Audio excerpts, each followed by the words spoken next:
All right, you guys. This is Creating or Not in Hard Times. My name's Teresa. I'm your moderator.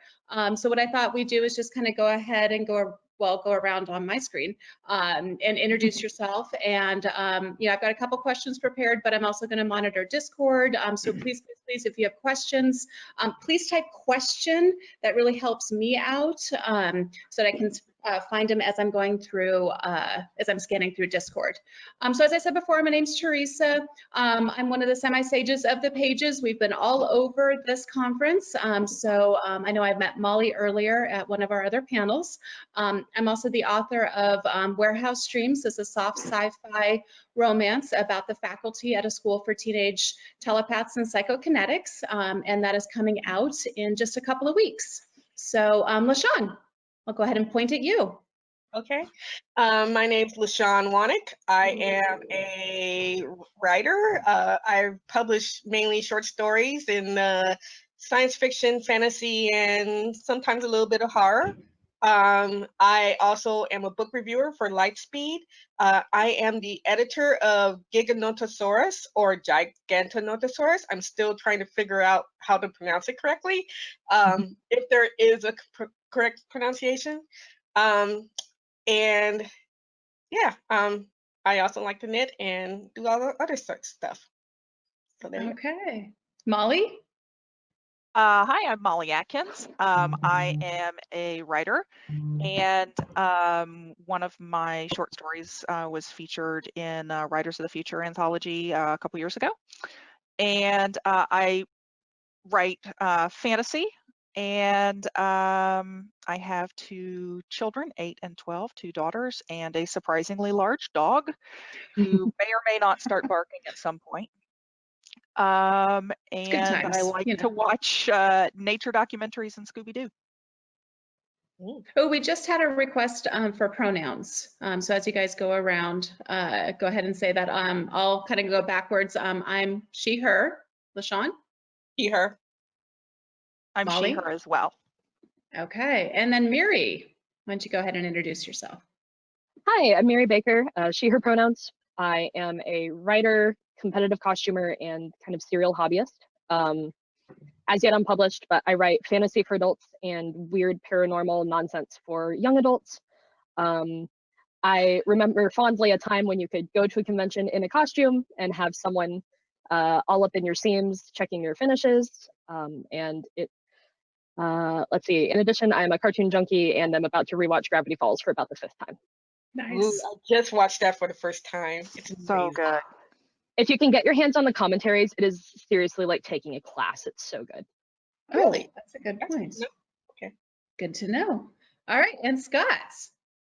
Hi, I'm Scott Johnson, he, him. I've had 16 books published, including 3 that are true ghost story guides for Austin, Texas, San Antonio, Texas, and Augusta, Georgia. I have a couple of dozen short stories that have been published. I have 173 articles that have been published, and I've been in 2 textbooks. I teach at Seton Hill University in their Writing Popular Fiction Master's Program. I have my master's from Emerson University in Boston. And even though I teach in Pennsylvania, I still live in Austin. So yay, that's a thing. My latest novel, Shy Grove, A Ghost Story, got a starred review in Publishers Weekly. My forthcoming novel will be out from Bloodshot Books sometime within the next year. I have no idea when he's going to actually put it out, but it is coming out. And if anybody wants to know anything else about me, they can look at my website, which is at creepylittlebastard.com. It's a fun site. I went and checked it out when I was. It's very cool. It's kind of retro, but it's really cool. Thank you. I patterned it after one of the famous Monsters of Filmland magazines, and so that's what it looks like. So. Okay, so what I thought I do have, as I said before, I have a couple questions, but Discord, please go ahead and give us some more. So I kind of wanted to just start off with how are you guys doing as we're all kind of sheltering in place? And how's your creativity doing as well? So whoever, just go ahead and go, you guys. Whoever Well, wants to take it. I'll start. Uh, Doing okay. Like a lot of writers, you know, there's a whole lot of, you know, we're used to being solitary a lot, but during this time, I've actually started and am within a couple of thousand words of finishing another book. And actually, this book is an experiment for me. It is YA horror, which I've never written before, and I will be trying to release it under a different name because, good Lord, nobody wants to read. What I write is way more brutal than what this thing is. So, but yeah, that's what I've been doing. Mary? Sure, kind of at the other end of the spectrum. I actually burned out of writing pretty dramatically back in November. So I hadn't written since November at all. I'm a big proponent of National Novel Writing Month. I've been doing that since I was 12. Turns out when you do something since you were 12, you build a lot of your identity on it, like a lot. And I got to a point in November, I'm like, I could do 50,000 words, but why? And it's not doing what I needed to do. And even just the act of quitting out of NaNoWriMo, something that I knew I needed to do, sent me onto a multi-day depressive spike. So like, I've been trying to climb my way back from that, and then suddenly lockdown. So it's like, that's not making this any better, actually. Right. So I've been slowly, like very slowly, trying to feel my way back toward doing anything. And when most of what you do in your life is like capital D, capital T, doing stuff or doing things, right. That's very unmooring. I've mostly just been playing a lot of Fire Emblem, to be totally honest. And that can be really healing too. You know, you're giving your brain a chance to kind of catch up, I think, and to process things without you even realizing that you're processing them. It's part of the reason we're all so exhausted, even though we're not doing anything. It's that our brain is working so hard right now, just trying to deal with all of this. So, Molly, how about you? I'm in the or not category at the moment. I'm kind of hoping to spark some energy coming out of this this con. So I'm hoping to kind of get some momentum going. But no, I've got all my work stuff, my office work stuff on the computer on the desk that I usually write at, and it's like, so when I go into the room, my brain switches to office mode, and it just feels gross, and I don't want to write. I just want to play Animal Crossing, and everything sucks. So yeah, I'm not doing so great. So it's a tough time. Yeah, it is. I agree. LaShawn? I'm in a very weird spot, and that's probably the best way to describe it, because for me, it comes and goes in waves. There's 1 week I could be like absolutely wrecked, can't focus. I play video games and all that. And then the following week, I'm fine. And hey, I'm going to get work done. And I actually am quite productive.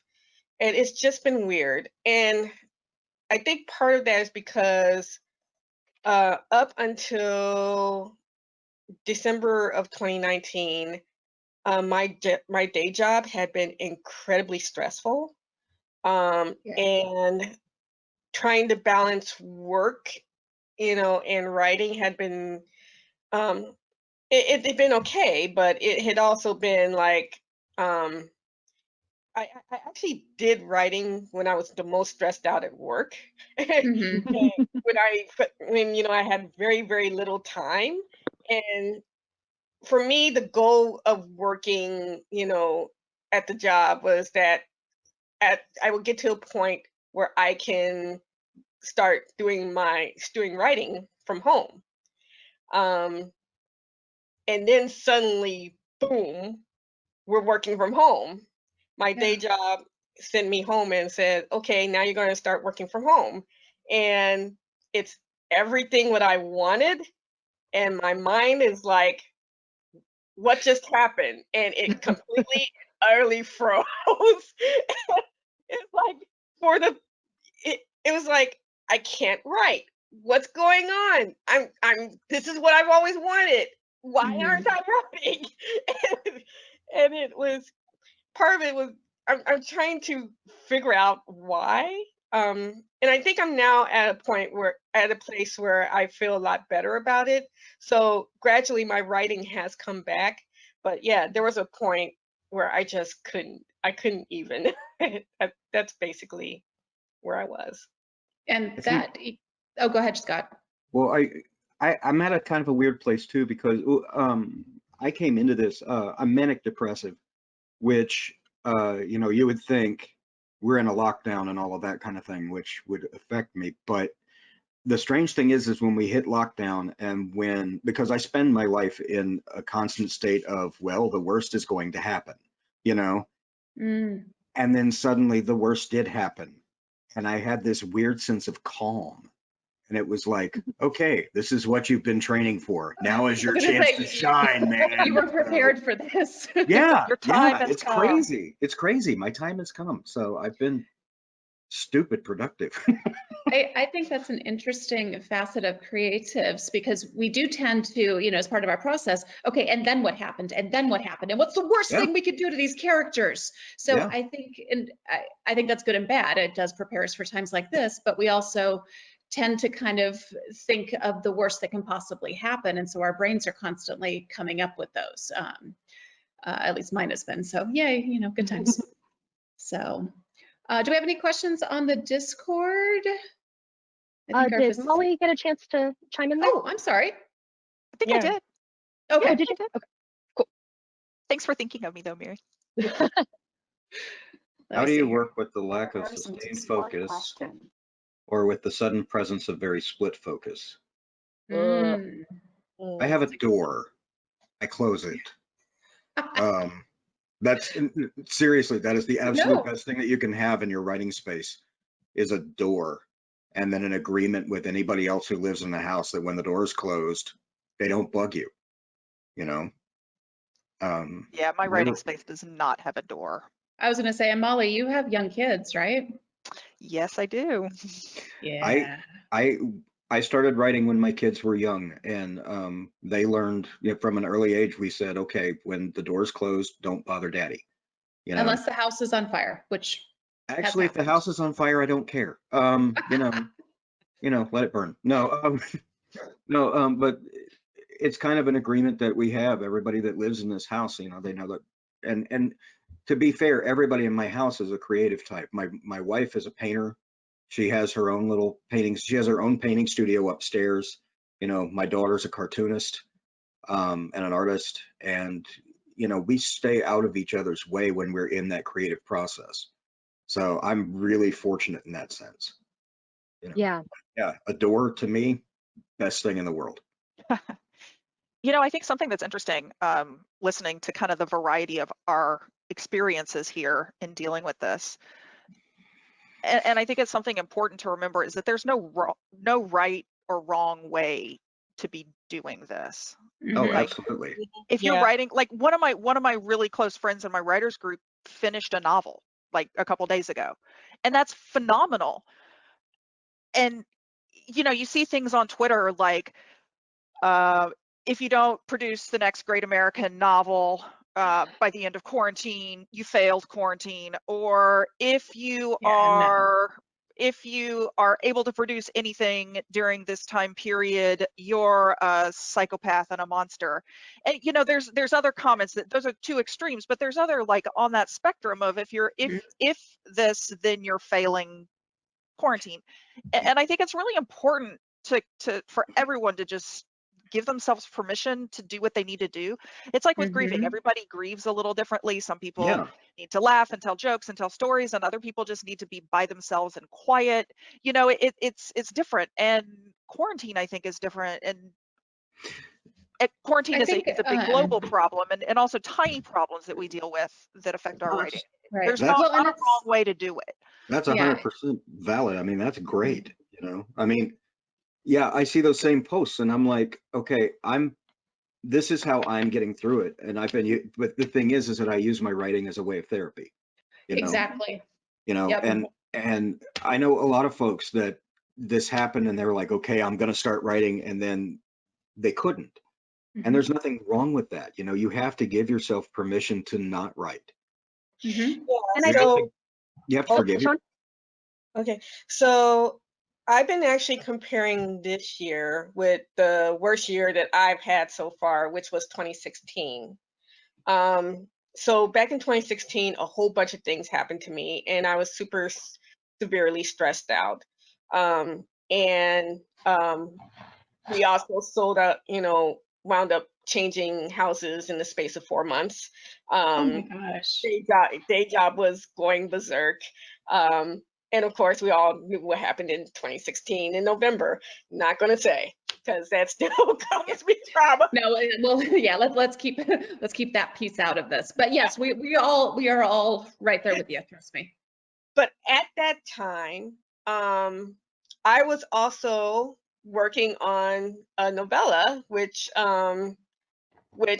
that became my novella, my novelette, Sister Rosetta Tharpe and Memphis Minnie Sing the Stumps Down Good. I disappeared into that, and basically that became my therapy, and that kept me sane, and was able to sell it, and it actually went into the 2018 Best American Science Fiction and Fantasy anthology. Oh, So that's awesome. that was amazing. So this year, I was thinking, okay, same thing will happen, right? I'm going to disappear into my writing. No, I have not. I've been, been watching the news and crying tears and playing videos and I was like, why am I like this? Why can't I focus? And talked with some friends and realized, okay, yeah, because I was in such a go, go, go mode this year with my day job switching gears. And suddenly I went from having all this work to go home, only answer phones, which basically stopped everything for me. I never had nothing happening in my day job before. And Yeah. that messed my mind up royally. So at that point, my mind was saying, this is not a time to be productive. This is a time for rest. Mhm. And recognizing that made me feel a lot better. It's like, okay, I'm not going to be productive. I'm going to actually take care of myself. I'm going to use this as a rest time. And when things are getting better, I'll gradually go back into writing again. So I took 3 weeks off, Mhm. and it was sorely needed. And it was, I think if I had not done that, I wasn't going to get anything done anyway. And so I was not going to beat myself over it. And Yeah. better. The tweet I've seen that reflects that I have to keep in mind a lot is if you do not choose a day to rest, your body will choose one for you. Yes. Um, Yes. That's a That's good fair. point. So true. That's I fair. have put myself in urgent care from not resting when my body was saying, no, you need to cut this out. And that was back in, college, back before this. This whole mess. Yeah. And when you think about college kids and how much extra energy they have running around, like, no, I overdid it. Yeah. And that's something I still am tempted to do. And just seeing, other people whose default coping mechanism is do the work, bury myself in the work. It's really, really easy to compare myself to. My coping mechanism is my children in Fire Emblem need me. Why is my coping mechanism broken? And that's not the way it works. And it's really hard to remember that sometimes. That's a Yeah, good point. well, and it actually relates to something else that I just saw. I just saw the question pop up about different creative endeavors during this time. Oh yeah. I mean, when this started, I mean, I'm still writing and everything, but there was also points where I had to step away from it. And Mhm. so to that end, I am that guy that comes out of this with all kinds of weird new skill sets. So yeah, I took up playing bass and Oh, mandolin, wow. in addition to, you know, it's ridiculous. It's ridiculous. I'm kind of obsessed with playing ska punk on bass, so who knew? But but I think there's a lot of value to be had in that, though, like as far as whether you're trying to pursue a career as an author or pursuing a career as a visual artist, there's an inherent amount of pressure in that. And so Mhm. I think in a lot of ways, there's the what if I fail? What if I screw up? And there was an amazing panel a little while ago about handling failure. Hopefully they release the recordings. But I found that while writing wasn't giving me the relief that I needed, I was able to do some no pressure creative stuff. Like I printed off some stupid coloring sheets and busted out some colored pencils and colored stuff in. I mean, That's you still know, being creative. that's cool. exactly. And I found my old watercolors from like 7th grade and Oh my I gosh. got some really good ones for Christmas one year, the kind in the tube and stuff like that. And you put water in them and they still work. Yeah. And and so doing things like that have absolutely no pressure, because I will never pursue a career as a visual artist. And that's fine. It's fun and there's no pressure, but it still gives you that creative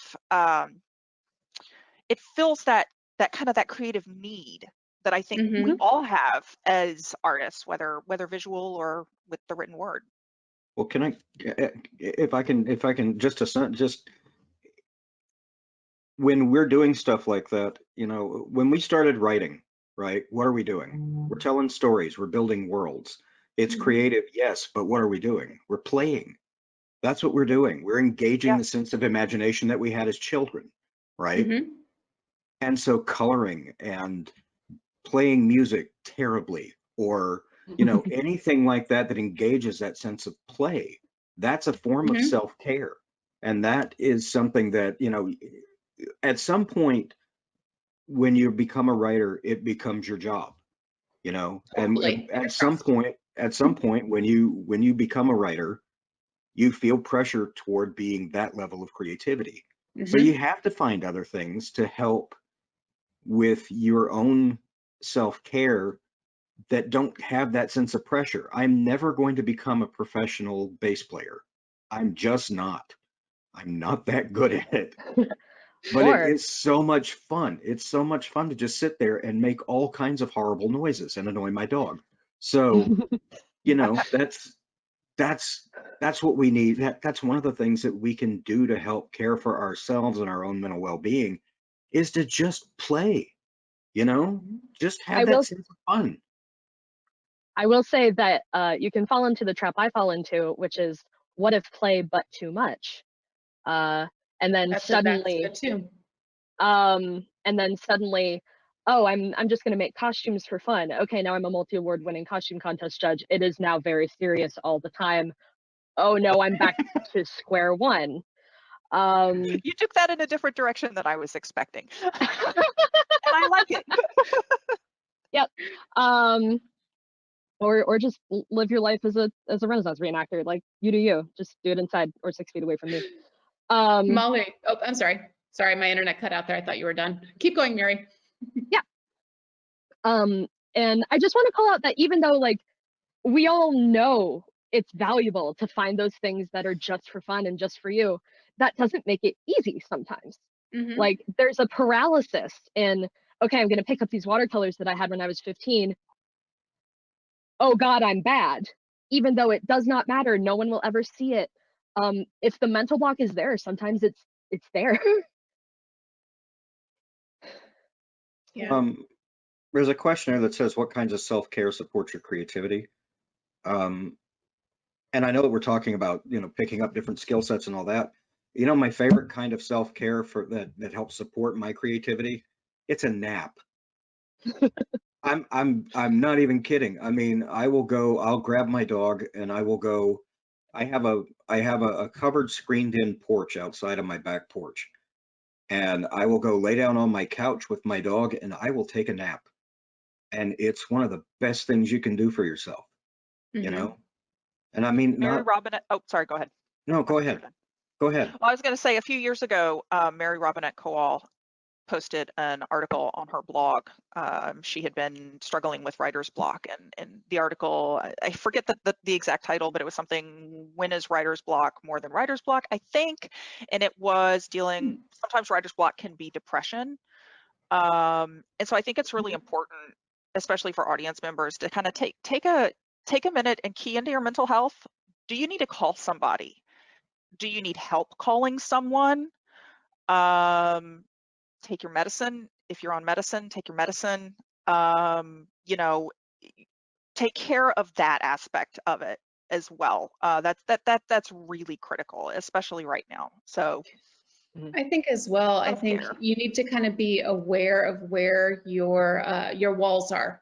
And you need to be aware when you're about to run smack into that wall and stop before you hit it and say, okay, I need to take a day off. I need to take a nap, and not just keep pushing, because I know there is this drive right now. And we've kind of been talking about this, about like, I'm not working, or I'm working from home, so I should use this time to be super creative and super productive. And it doesn't work that way. Our creativity can come from a healing place. And we need to recharge our creativity batteries. And if we're constantly just running them, they run dry. Has anyone kind of been feeling that way too? I mean, Scott, you've been really productive. Yeah. Well, I've been really productive, but the thing is that I steal time from work, um, at my day job. Um, I, I, I've been, the things that make me feel most creative are this space, my dog, my wife, my home life. So I show up here and yeah, I keep Google Hangouts on a separate screen. And if they need me at That's a work, good they idea. text me there. But the rest of the time, I'm working on my books. I'm working on something else because this to me is I like being at home with my dog, you know? I mean, And, I'm a dog guy. It's a thing. and I Yeah. think there's, go ahead, LaShawn. For me, it's been, for me, it depends. I've been doing a lot of reading, which is something that I have not had time to. And most of the times, if I did read, it was for the books that I did for my book review. Um, Mhm. I've been taking time to get back into reading again, reading books that I want to read. And that's actually been so amazing because I've never actually had time to sit down and read. Um, and so yeah, I will go out onto my porch and just take a book and take a couple of hours reading. And that has been so amazing. It's just, yeah, to actually have the leisure to read. It's nice, and it's recharging me, because I can't go to the bookstores anymore, but um, I can still buy stuff from the bookstores. Right. And you're And so supporting your local bookstores too if you supporting do that. the local bookstore, so that's been really nice. And yeah, I found that has been extremely recharging. I've also been gardening, and that's something too to consider. Um, get out of the house. You can still take a walk. You do the social distancing, but you know, Go away, don't go by me. fresh air really does make a difference. It does. And I can't plant anything, but I have flower pots, and one of the biggest things that I wanted to do was to, put flowers in pots around my yard, and I finally have time to do that.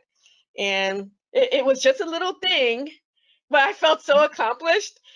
Even though everything looks all raggedy, it's like it's still mine. I still did it. It may not look like a lush garden, but I got stuff in pots in a couple of weeks, but I'm okay with that. That's awesome. That's It's the awesome. sense of achievement that kind of brings joy. Good.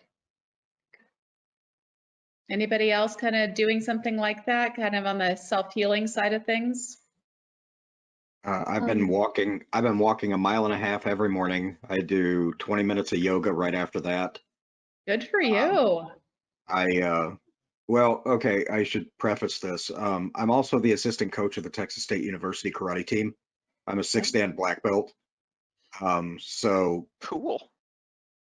it came with a lot of injuries, but you know, I'm a very active person. So if I don't get active, that's when my depression gets really bad. Yeah. So I get out and I do Yeah. the walking, and then at least once a day, provided it's not raining, I'll get out on my motorcycle and I'll go, oddly, just prior to the lockdown happening, my father, who is 80 years old, good God, fell and broke his hip. And so, Oh, yeah, well, so, lockdown didn't really mean anything to him because he already couldn't get up and get out. So, right. at least once a day, I'll jump on my bike and I'll ride over to his house and I'll check on him. And it's under the pretense of I need to go check on my dad, but it's actually I'm out on my motorcycle and there's wind in my face and there's sunshine on my face and I'm loving it, you Yeah. know. So, taking care of my dad, that's a good thing to do, but it all incorporates into the same thing. It all incorporates into ways of dealing with this kind of isolation. I think that comes into like knowing yourself as well. Like, I'm not a particularly sporty person, but my husband is very athletic. He always wants to be chasing a ball. Um, and if you're kind of a jock, then you need to get out and you need to get those exercise endorphins. Yeah. Absolutely. I think sunlight too. Even if Oh you're yeah. not like, Oh, vitamin D. able to go out for a walk or anything like that, just going out and sitting on your porch with a book in the sun or gardening, that can really make a big difference too. You don't realize how much vitamin D you get walking to and from work or going out to lunch with people or just leaving your house. You get a lot of vitamin D. I do want to call out one thing, and it's that a lot of people are in apartments without yards. What if you don't have a porch? What if you don't have a Yeah. car? Yeah. And I fortunately have a balcony, but and I have a dog who I must take out a certain number of times a day, but it's a lot harder and the world feels a lot smaller. And one of my major coping mechanisms, you know, post burnout or earlier on, was to leave my apartment and go sit in the Starbucks for a while. Like that's something I got I am beginning to realize psychologically dependent on. And so I know that about myself, but it doesn't mean I can do it. But especially now during lockdown, how does that work? Exactly. It doesn't. I'm suffering. Oh, um, oh. um, Are there so any are there any parks or public spaces, like outdoor public spaces? All of Um, ours have been closed down. All of ours have been closed down. there are some spaces kind of around my building where, you know, people walk dogs, and if somebody comes up, you might need to move or might need to put the mask on or whatever it is. Like there are ways for me in the situation I'm in.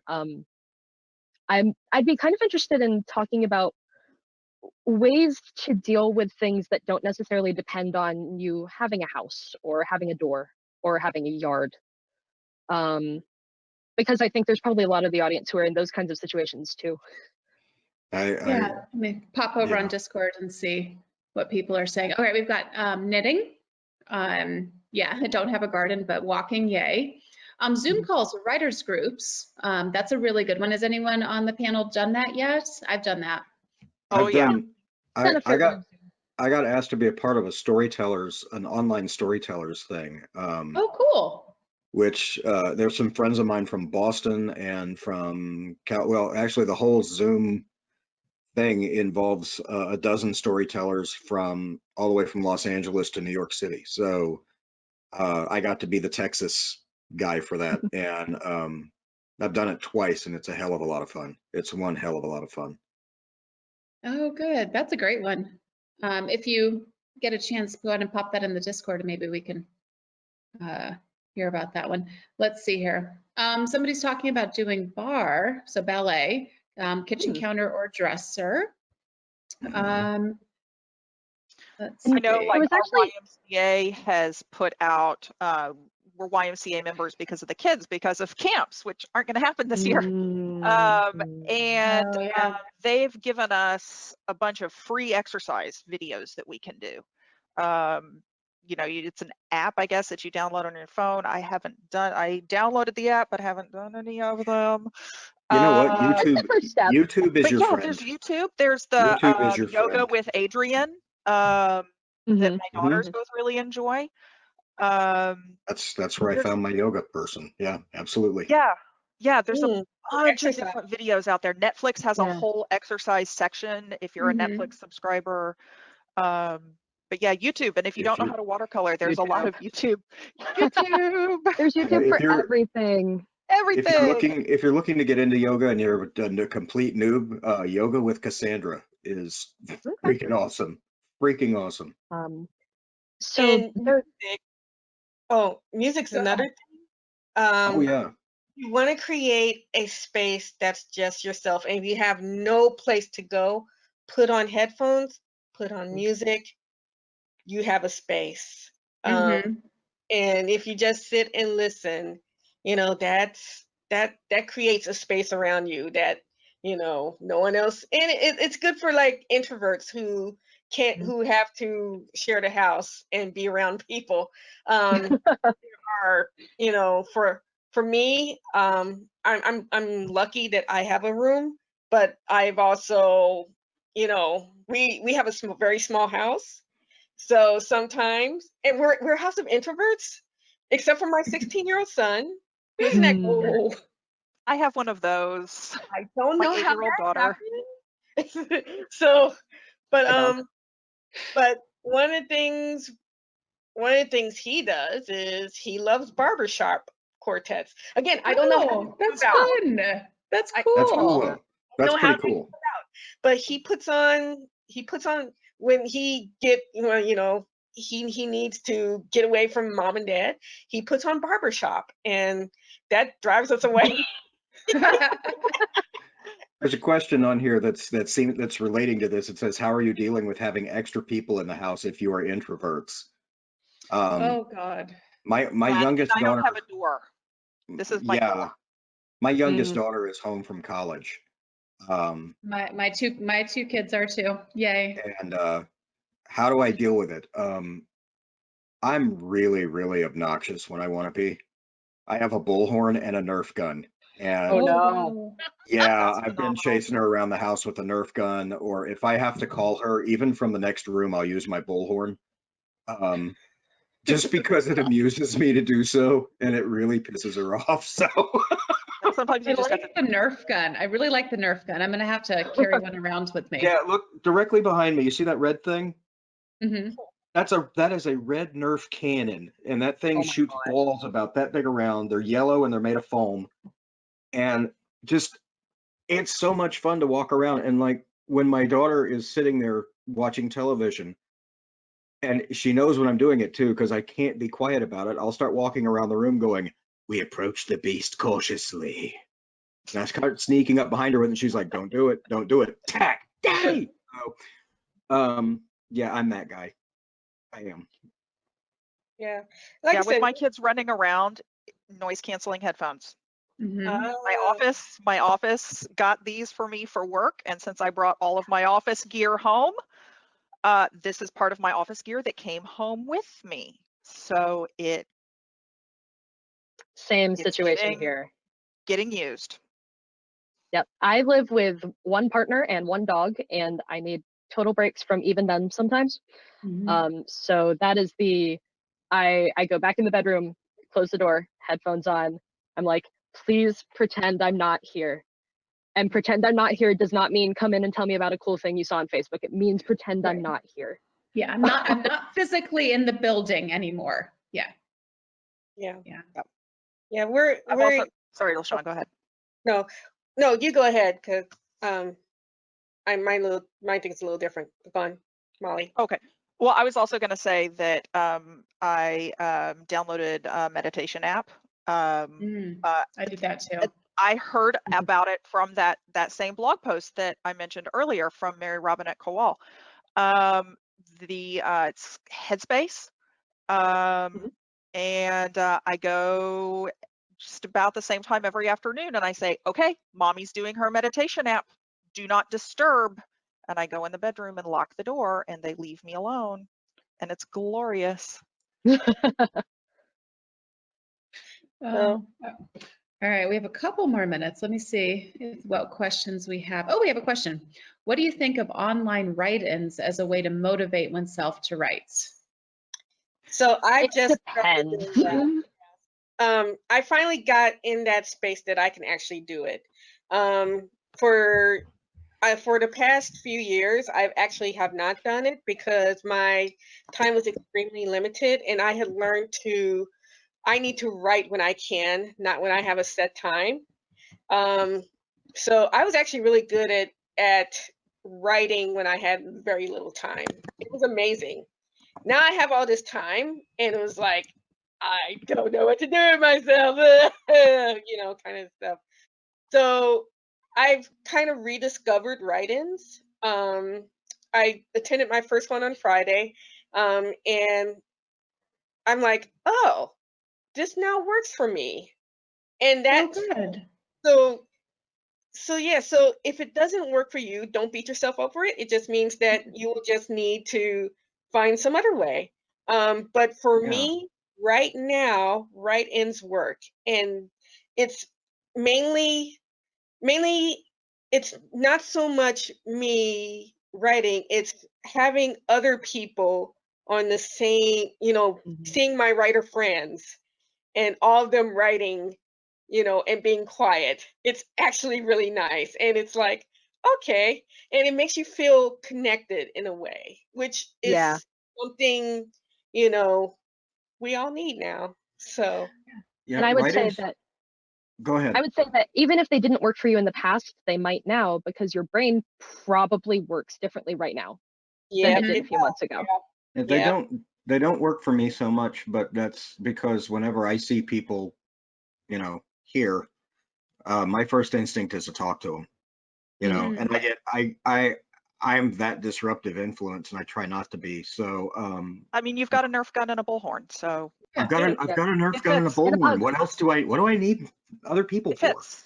It fits. It fits. Over on Um, Discord, somebody called back to a question from earlier in the stream. What do you tell, and I'm going to try and get this question right. What would you tell someone who thinks they don't deserve or haven't earned a break?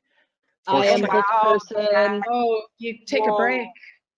Can I, so if you people are listening right now, I can't see you, but just please imagine that I'm staring deeply and lovingly into your eyes. And if you want me to put my hand on your shoulder, I will. If you don't like being touched, I won't. Are we all doing that? Yes, we are. Everybody stare into their eyes. You deserve a break. You're a human being. It's really and truly okay. You're human. And I promise it's okay. I promise you deserve it. That whole And if thing of I don't you're- deserve the break or anything like that, that's self-destructive horseshit. That's what that It is. is. You don't have to And- earn that. You either need it or you don't. And right now, chances are, if you're asking that question, you need it. You need the break. You need a Yes. And if you have a hard Yeah. time with well, if I could convince myself I deserve it, I would have done that already, and this wouldn't be a problem. Really interrogate what you mean by deserve. Yeah. Where are you getting that idea from? Because if it's from super productivity Twitter or rise and grind culture, maybe that source is a little bit suspect and A little toxic, really. a little toxic. Yeah. A little toxic. Is it different voices saying like you must be at least this successful to deserve good things in your life? Because that seems bad. So if you can peel apart the layers of that, like where am I getting this idea from, it can make it a little bit easier to go, actually, that's a little bit bull. Here's the deal. Your story is not going to get told if you're not there to tell it. Okay. Everybody that has a story to tell, you've got to be the one to tell that story. And if you need a break to tell that story, If the story's not coming and you feel like you need a break, it's not a case of you don't deserve it. It's a case of you have to have it. Okay. If you need that break, you take that break, and don't beat yourself up over it. If you Easier said than done. yeah, but I mean, the thing is, if you are being productive, 9 days out of the, if you're being productive, half the month, but the rest of the month you're like, you know what, I'm feeling burned out. That's legitimate. That is a real thing. Okay. If you I did some research a while back. Instances of suicide and depression among creatives is the highest among any career path in the world. Yes. Okay. It's comedians, actors, musicians, and writers. Guess what? You're one of them. Okay.